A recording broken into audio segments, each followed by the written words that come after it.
Hi friends, I'm out in my Indiana garden. It is really sunny out here, and I am working today on the BeeBold campaign. This is a sponsored post by Momavation and Friends of the Earth, and I have put my bee house, my B&B kit, as you can see, up in my garden right here.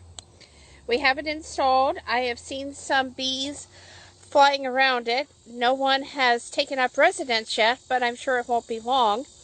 And I want to talk to you about the importance of bees and why you should have some type of bee house, such as this B&B kit from Friends of the Earth, in your garden. And it doesn't matter how small your garden is. You don't have to live on a farm like I do. You can do this in town. Okay, bees are the #1 pollinator. If we don't have bees, we don't have honey.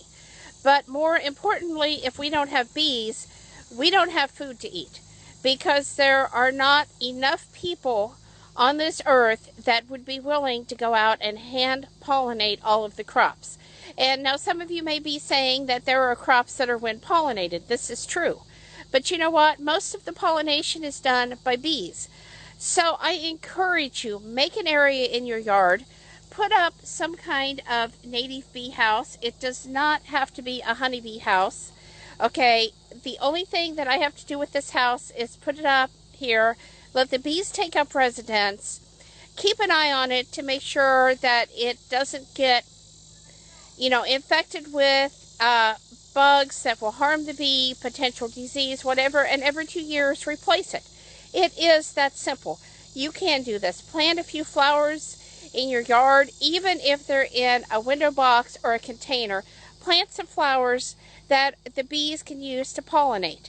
Don't use pesticides, especially around the areas where you want the bees to be and around your bee house. It will kill them.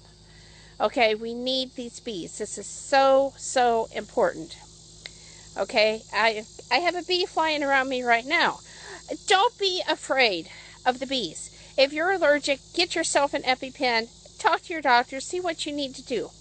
Okay, I have almost 2.5 acres of flowers. I weed right around the bees in my garden, and I have yet to get stung, and I am allergic to bees. But I'm not afraid of them, and I believe they sense that. Okay, so again, get yourself some kind of little kit. I mean, this is small. I hung it on a piece of privacy fence here because you want sunlight to hit it in the morning. You want it to have shade the rest of the day. And the reason for the sunlight in the morning is so it helps to wake the bees up. Okay, if you are growing a garden, if you have fruit trees, that's an ideal place to put this. And I want to thank everybody that is stopping in and listening today. I see you there. Hi. So again, this is part of the BeeBold campaign sponsored by Momavation and Friends of the Earth. I will be putting up my blog post later. I will be sending out some social media shares. So stop on by so you can find out more. I want to thank you all for watching and have a fantastic afternoon.